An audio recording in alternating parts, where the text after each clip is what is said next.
Recorded Books Incorporated presents an unabridged recording of The Body-Snatchers and Other Supernatural Tales by Robert Louis Stevenson, narrated by Alexander Spencer. This performance is copyrighted 1981 by Recorded Books Incorporated. And now, The Body-Snatchers. Every night in the year, 4 of us sat in the small parlour of the George at Debenham, the undertaker and the landlord and Fetis and myself. Sometimes there would be more, but blow high, blow low, come rain or snow or frost, we 4 would be each planted in his own particular armchair.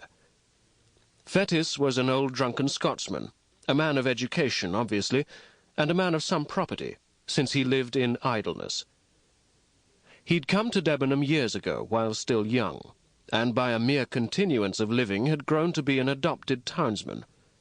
His blue camlet cloak was a local antiquity, like the church spire.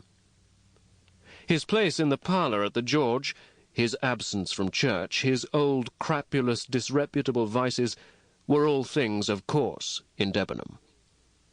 He had some vague radical opinions and some fleeting infidelities, which he would now and again set forth and emphasize with tottering slaps upon the table. He drank rum, 5 glasses regularly every evening, and for the greater portion of his nightly visit to the George sat with his glass in his right hand in a state of melancholy alcoholic saturation. We called him the Doctor, for he was supposed to have some special knowledge of medicine, and had been known, upon a pinch, to set a fracture or reduce a dislocation. But beyond these slight particulars, we had no knowledge of his character and antecedents. One dark winter night, it had struck 9 some time before the landlord joined us, there was a sick man in the George, a great neighbouring proprietor, suddenly struck down with apoplexy on his way to Parliament.